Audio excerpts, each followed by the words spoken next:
तरक्की क्यों नहीं करता?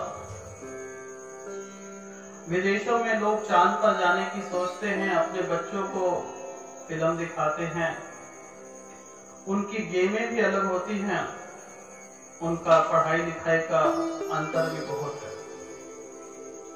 हमारे हिंदुस्तान से भी लोग अमेरिका, लंदन, कनाडा, ऑस्ट्रेलिया पढ़ना चाहते हैं और जाते हैं और वहीं बस जाते हैं। क्या कमी है हमारे हिंदुस्तान में कि जो हिंदुस्तान में लोग हिंदुस्तान से बाहर जाना चाहते हैं? जानते हैं कि बीमारी हमारी नई है, लेकिन उपचार हमारे पुराने हैं। अगर आज भी हिंदुस्तान में गांव में अगर हम लोग जाते हैं तो आज भी आयुर्वेद पे उनका जीवन चल रहा है।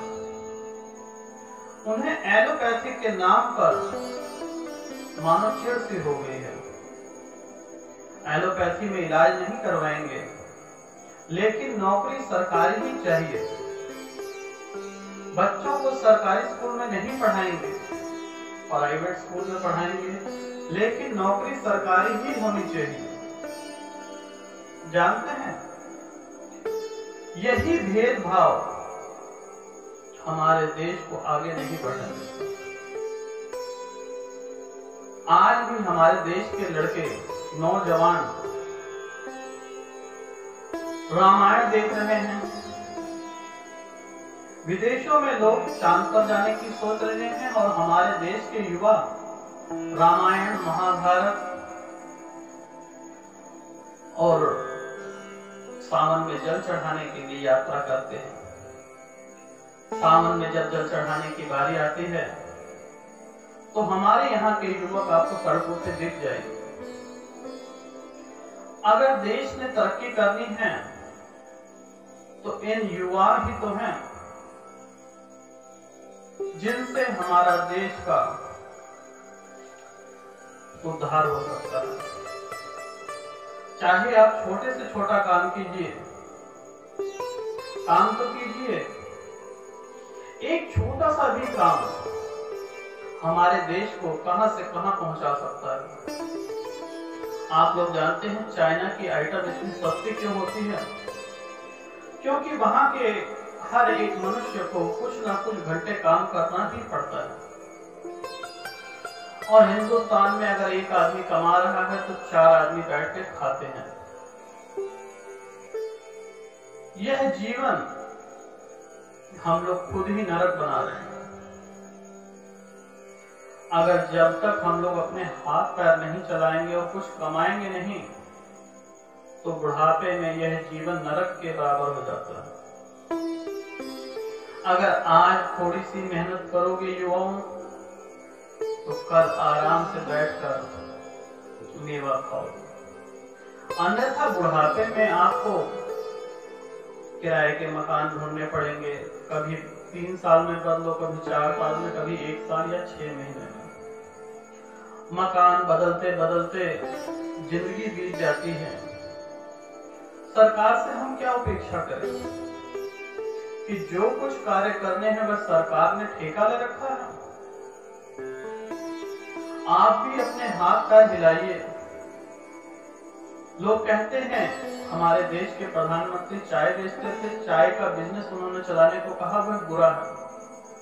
अरे करके तो देखिए। हाल ही में एक इंटरव्यू में मैंने एक लड़के को देखा जो 18 साल की उम्र में चाय बेचकर करोड़पति बन गया। आप भी करोड़पति नहीं तो लखपति तो बन ही जाएंगे। मेहनत तो कीजिए। आप गेम खेलते होंगे तो आपको पता होगा कि आखिरी ओवर में भी 1 वोट से भी जीत हो सकती है। इलेक्शन में 1 वोट से भी जीत निश्चित हो सकती है। तो दृढ़ निश्चय रखिए कि आप किसी से कमजोर नहीं हैं। आप उस आदमी से बेहतर कर सकते हैं। जीवन आपका कैसे बदल जाएगा आपने कभी सोचा भी ना होगा। जब जीवन में आप बदलाव देखेंगे वह आपके अंदर ही उभर आएगा। जैसी आप सोच रखेंगे वैसा ही आप बनते चले जाएंगे। आलस से भरा जीवन रखेंगे तो धीरे धीरे आलसी बनते बनते बनते बनते अपना ही बेड़ा घर करेंगे। माता पिता कितने दिन साथ रहेंगे और कब तक आप सरकार पे बोझ बनकर रहेंगे या अपने माता पिता को। अगर तरक्की करनी है तो हमारे छोटे छोटे रोजगार जिसका आप लोग मजाक उड़ाते हैं, चाय पकौड़ी समोसा, आज जीवन में इतने काम हैं कि आप कोई भी कार्य कर लीजिए वह चलने लगेगा। इतने कार्य हैं कि गिनती कराते लगे तो कम पड़ जाए। लेकिन आप लोग निकलिए तो सही, घर से बाहर निकलेंगे नहीं, युद्ध लड़ेंगे नहीं, हार निश्चित है। युद्ध करेंगे तो या तो हार होगी या तो जीत होगी, और जीत उसी की होती है जो हार को स्वीकार करता है। प्रथम आप चाहें कोई भी बिजनेस करें, एक दिन में आपको प्रॉफिट आना शुरू हो जाएगा, गलत। कम से कम 3 साल का वक्त लगता है। कोई भी कार्य करेंगे उसका मेवा 2-3 सालों में मिलना शुरू हो जाएगा और कई पुश्तों तक आपकी बैठ कर खाएंगे। बिजनेस एक ऐसी चीज है, ऐसी एक लगन है, जब आप उसमें चले जाएंगे तो पीछे मुड़ के कभी नहीं देखेंगे। लेकिन जाना आप ही को पड़ेगा। अगर भूख आपको लगी है तो खाना आपको खुद स्वयं ही खाना पड़ेगा।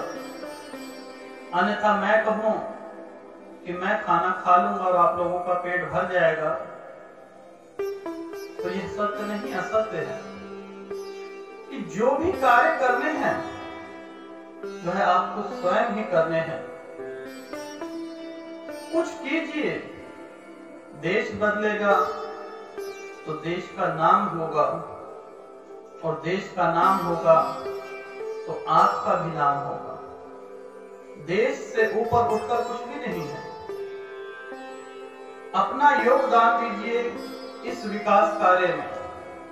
यह बहती हुई गंगा है, इसमें हाथ धोइए और नए रोजगार कीजिए। हमारे देश के प्रधानमंत्री नरेंद्र मोदी जी स्किल इंडिया से लेके ब्याज दरें सब कुछ उपलब्ध करा रहे हैं। आपको भी कुछ मेहनत करनी पड़ेगी। देश के युवा ही देश का भविष्य है, अन्यथा इस देश का भविष्य अंधकार में डूब जाएगा। इस कोरोना काल में मैं सब युवाओं से हाथ जोड़कर विनती करता हूं कि अपना योगदान दें और देश जो लंगड़ा हो गया है उसे चलने के लिए पैरों पे खड़ा करें।